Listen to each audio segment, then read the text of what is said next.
Joining us now, co-founder and CEO of All In Together, Lauren Leader. Lauren, I want to start there. I also know you have some amazing polls to share with us. But it seems to me you advise companies on issues like this and others. It seems to me like these university presidents were missing the moral clarity of the moment. It might be, I mean, they were answering the question about what is in their code of conduct. And so they may have been answering the question correctly, but they needed to add the moral clarity of their own knowledge of the state of affairs of today. So, for example, in our code of conduct, it might actually be allowed in certain contexts. But given the events of the past 2 months, I'm going to call for a thorough review of our code of conduct, and changes might need to be made. Like, how hard is that? Who's the person prepping them for this hearing, number one? And number two, what would your advice have been? Yeah, exactly. I mean, I do think this is going to go down as some of the most catastrophically terrible and poorly prepared congressional testimony that I can remember. I mean, just absolutely awful, which is why both presidents wound up having to put out clarifying statements after the fact. Look, ultimately, the issue here, it's not just about the free speech. It's also clearly about the very real threat and danger that Jewish students on campus are facing. And the failure to protect those students is an abject failure, which is why you're seeing, vast recall of from many donors who are refusing to support the schools. And by the way, I'm hearing everywhere from friends and folks in the Jewish community who are questioning whether their children should even consider these schools going forward and whether or not they're safe places for their kids. There have been calls also to look at tackling anti-Semitism in the U.S. News and World Report rankings of colleges and universities. And I think this is not over. When it comes to companies, there has definitely been some very serious questions about, we know that a bunch of law firms have rescinded offers for students that have participated in some of these very virulently anti-Semitic protests. So this is an ongoing issue. Last thing, there was an unbelievable piece in the Wall Street Journal yesterday, Mika, if you missed it. The Journal interviewed a bunch of students who'd been calling for, chanting from the river to the sea, and found out that most of those students didn't know which river or which sea, actually had no idea even who the first president of Israel was, thought it was Yasser Arafat. I mean, there's a lot of ignorance on college campuses around the hate that's being espoused, but very real danger for Jewish students on campus who feel threatened and unsafe. And by the way, in part, thank you, TikTok, for that. And, it might be worth saying to the students, maybe even put out a memorandum, please don't get your news from TikTok. Okay, so you have some polls out in terms of women voters, all in polling on what's most important to them, especially in the run-up to the presidential election. What did you find? What surprised you? Yeah, well, and this builds perfectly off of the conversation that you were just having with John and Adrian before I came on. So, look, there's no question that the economy remains a critical issue. The cost of living in our overall polls for women voters was tied for number one with abortion for voters overall.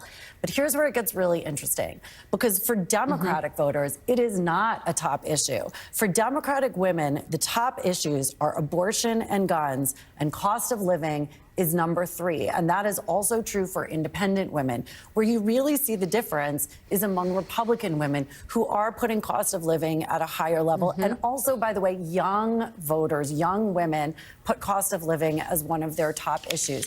But when you look at the sort of durability of abortion as the top issue for Democratic women voters, who are the engine of Democratic turnout and have made an enormous difference in the last 3 cycles, I think it's really important to look at that. I mean, cost of living is real, but it's just much less significant of a salient issue or a voting issue for Democratic women. Yeah. So, Adrian, I'm looking at this. I think that cost of living is a warning to Democrats on how to use their words about the economy carefully. But this abortion issue, let me tell you something. It is, first of all, going to cross the divide from women. I think men are going to vote on it as well. And think about if you're a young woman in your 20s, 30s, 40s, or 50s, and you're thinking of trying to have a baby, okay? You have to think of where you're going to live. in order to make sure that you don't die if you have complications. Yeah. I know people who are literally worried about where they live because they're going to have a baby. Yeah, Mika, it's quite something, and it's something that Republicans completely underestimated in terms of the impact it would have on the elections. All you have to do is look at states like Kansas, center-right states. Ohio is also a center-right state that overwhelmingly passed ballot measures to protect a woman's right to make her own decisions about her body. We also know that there are efforts in multiple states going into 2024 to make sure that reproductive access is on the ballot in a lot of these states. My home state of Arkansas, for example, is trying to make sure that there are measures on the ballot. And it will be very fascinating, Mika, to see how those ballot initiatives, should they succeed, how they impact the overall electorate.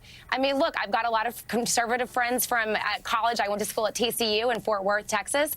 I have a lot of girlfriends who live in Texas who were Trump voters, and they have real concerns about how abortion, the draconian laws in Texas right now, are going to affect their families. A lot of them have children, daughters who are teens, and they're very, very concerned about how this is going to impact their daughters' lives if, for example, they were to get pregnant, or even other issues pertaining to their friends who may have to have an abortion due to an extreme health issue. So the bottom line is this is having an impact that I think Republicans did not consider, and we also have to remember, and we will hear a lot more about this next year, that Donald Trump got 3 Supreme Court justices on the Supreme Court that overturned Roe v. Wade. That will not be lost on voters. That is something that you will see millions and millions of dollars spent reminding voters that Donald Trump is responsible for this. The Republican Party is responsible for this.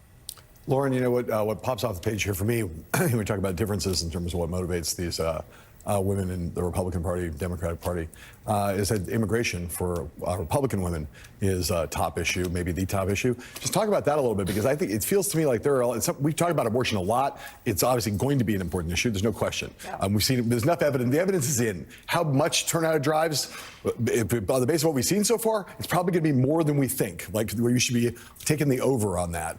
But the immigration problem is a problem that the White House recognizes, that Joe Biden's trying desperately right now, begging for some kind of relief to help me address this problem, because he understands that it's kind of a sleeper issue in the sense we don't talk about it as much on cable TV, at least on a non-right-wing cable TV. But for these Republican women that you surveyed, really important.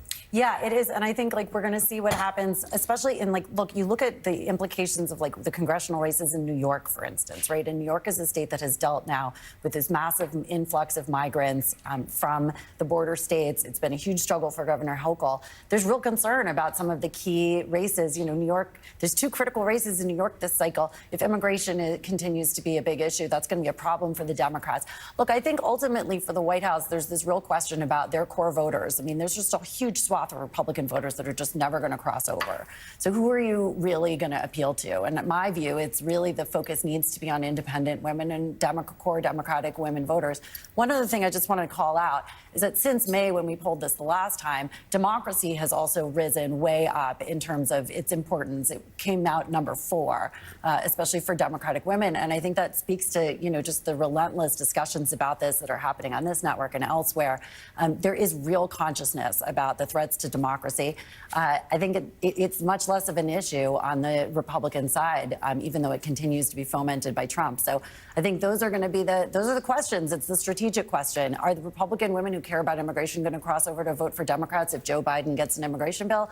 Hard to imagine. So ultimately, the question for the White House is, the messages to their core folks that they need to get out. Yeah, you do have, though, occasionally some suburban Republican women who are alienated from Donald Trump, have been turned off by him. They need a permission slip to keep voting for Joe Biden, and there may be, on the margin, that might be in some of these very close battleground states, might be something. Yeah, Certainly, there seems to be a little momentum right now for some sort of deal on the border, because it also is key to unlocking those Ukraine and Israel funds that the White House is so desperate to send along Mika. But this ties to our conversation earlier in the show about how democracy has become a centerpiece again of the Biden re-election campaign. We heard the president himself, we heard members of his staff seize upon what Donald Trump said this week about being dictator for a day. They know this is going to be a defining issue again.